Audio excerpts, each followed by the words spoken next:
Bible అనగానే మనకు వెంటనే ఎన్నో గొప్ప గొప్ప పేర్లు గుర్తొస్తాయి కదూ.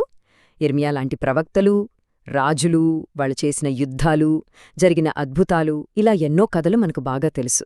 కాని ఈ పెద్ద పెద్ద కథల వెనుక నీడలో ఉండిపోయిన ఒకరి కథుంది. ఎవ్వరికీ పెద్దగా తెలియని కథ అది. ఇక్కడే అసలు ప్రశ్న మొదలవుతుంది. మనం ప్రవక్తల్ని, వాళ్లు చెప్పిన శక్తివంతమైన సందేశాల్ని గుర్తుంచుకుంటాం. కాని ఆ సందేశాలు మనదాకా రావడానికి ప్రతి అక్షరాన్ని జాగ్రత్తగా భద్రపరిచిన ఆ తెరవెనక వ్యక్తి గురించెప్పుడైనా ఆలోచించామా? ఆ వ్యక్తే బారూకు. అవును, ఈరోజు మనం ఆయన గురించే మాట్లాడుకోబోతున్నాం. ఆయనొక ప్రవక్త కాదు, ఎలాంటి అద్భుతాలు చెయ్యలేదు, కాని ఆయన చేతులే దేవుని స్వరాన్ని మోసాయి. సరే, మరింకా ఆలస్యమెందుకు, ఈ అద్భుతమైన కథలోకి వెళ్ళిపోదాం. ఒక్కసారి ఆ దృశ్యాన్ని ఊహించుకోండి. గదిలో అంతా నిశ్శబ్దం, కాని గాలిలో ఏదో తెలియని ఉద్రిక్తత. ఒక పక్కన ఇర్మియా ప్రవక్త కూర్చునున్నాడు. దేవుడు ఇవ్వబోయే తీర్పు సందేశం ఆయన ముఖంలో కొట్టొచ్చినట్టు కనిపిస్తోంది. అది చాలా బరువైన, ప్రమాదకరమైన సందేశం. ఇక ఆయన పక్కనే చేతిలో కలం, ఖాళీ గ్రంథంతో బారూకు సిద్ధంగా ఉన్నాడు.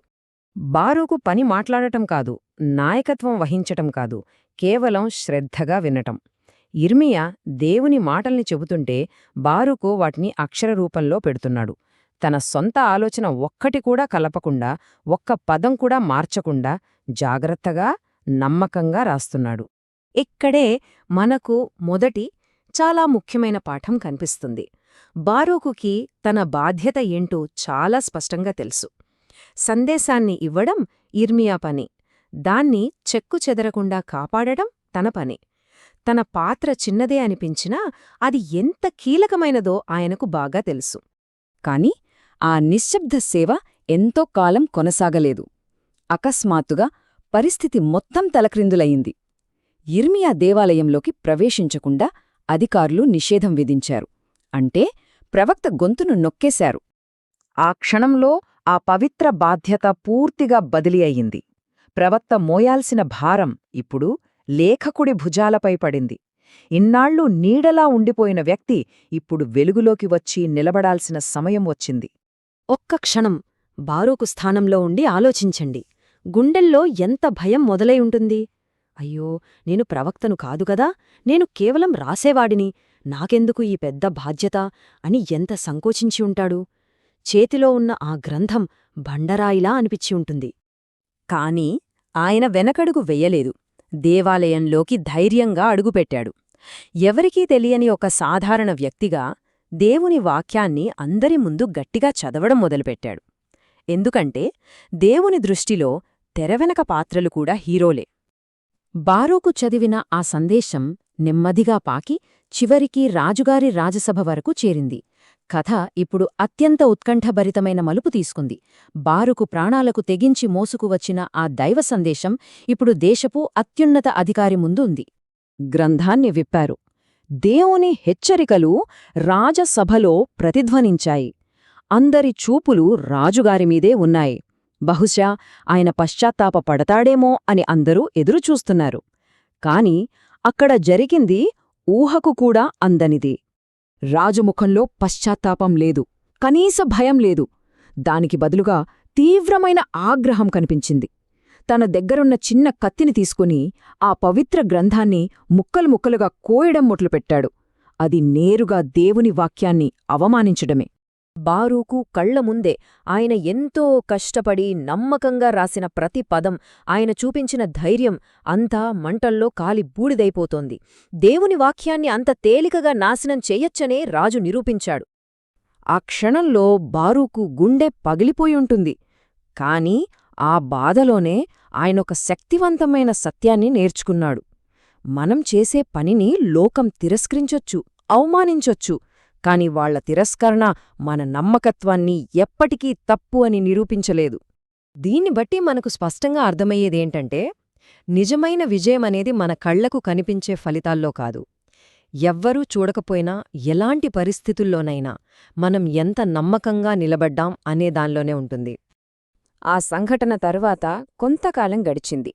నిరంతరం ఒత్తిడి, ప్రాణభయం, ఏ గుర్తింపు లేకపోవడం, ఇవన్నీ కలిసి బారూకును మానసికంగా కుంగదీశాయి. ఆయన పూర్తిగా అలసిపోయాడు. చివరికి ఒకరోజు తనలోని ఆవేదనను బయటపెట్టాడు. గమనించండి, ఇవి తిరుగుబాటు మాటలు కాదు. ఇది ఒక నమ్మకమైన, కాని పూర్తిగా అలిసిపోయిన సేవకుడి ఆవేదన. ఎవరికీ కనపడకుండా కష్టపడి చివరికి ఏమీ మిగలలేదన్న బాధ. బహుశా మనలో చాలామందికి ఈ భావన తెలిసే ఉంటుంది. అప్పుడు దేవుడు ఆయన్ని గద్దించలేదు. చాలా ప్రేమగా మాట్లాడాడు. ఆయనకొక స్పష్టతని ఇచ్చాడు. బారూకు, నీకోసం గొప్ప గొప్ప వెతుక్కుంటున్నావా? వాటిని వెతకడం ఆపు అని చెప్పాడు. అంటే బారూకు పిలుపు గొప్ప పేరు తెచ్చుకోవడం కాదు, కేవలం నమ్మకంగా ఉండటం మాత్రమే. ఆ తర్వాత దేవుడు బారూకుకు కీర్తినో సంపదనో వాగ్దానం చెయ్యలేదు. అంతకంటే విలువైనదిచ్చాడు. నువ్వు ఎక్కడికి వెళ్ళినా నీ ప్రాణాన్ని నీకు బహుమానంగా కాపాడతాను అని మాట ఇచ్చాడు. అంటే పేరు కాదు, ప్రాణానికి భద్రత ఇచ్చాడు, ఉద్దేశ్యాన్ని ఇచ్చాడు. దీని వెనుక ఉన్న సూత్రం చాలా అద్భుతమైనది. దేవుని సందేశాన్ని మనం కాపాడటానికి నిలబడితే దేవుడు మన జీవితాన్ని కాపాడటానికి నిలబడతాడు. సింపుల్, కాని చాలా పవర్ఫుల్. నిజానికి ఈ కథ వేల సంవత్సరాల క్రితం జరుగుండొచ్చు, కాని దాని సత్యం ఇప్పటికీ సజీవంగానే ఉంది. ఈరోజు మనం చూసే ప్రతి గొప్ప పని, ప్రతి సంస్థ కేవలం నాయకుల మీదే కాదు, వాళ్ల వెనుక నిశ్శబ్దంగా నిలబడే బారుకుల మీద కూడా నిర్మించబడింది. అవును, మన చుట్టూ కూడా ఇలాంటి బారూకులున్నారు. రహస్యంగా ప్రార్థించేవాళ్లు, ఎవరికీ తెలియకుండా సేవ చేసేవాళ్లు, పిల్లలకు మంచి మాటలు నేర్పేవాళ్లు, సాంకేతికంగా సహాయపడేవాళ్లు, వీళ్ళంతా నేటి బారూకులే. వాళ్ళ పేర్లు మనకు తెలియకపోవచ్చు, వాళ్లకు ఎలాంటి గుర్తింపు రాకపోవచ్చు, కాని గుర్తుంచుకోండి, వాళ్లు మనుషులకు కనబడకపోయినా వాళ్ల నమ్మకత్వం దేవునికి ఎప్పుడూ కనబడుతూనే ఉంటుంది. దేవుని దృష్టిలో వాళ్ల విలువ చాలా గొప్పది. మనలో అందరూ ఇర్మియాల్లా ముందుండి సందేశాన్ని ప్రకటించడానికి పిలవబడకపోవచ్చు. కాని ప్రతి ఇర్మియాకు వెనుక ఒక బారుకు అవసరం. ఆ సందేశాన్ని మోయడానికి, మద్దతు ఇవ్వడానికి, భద్రపరచడానికి ఒకరు కావాలి. మరి ఆ బారూకు పాత్రను పోషించడానికి మనం సిద్ధంగా ఉన్నామా?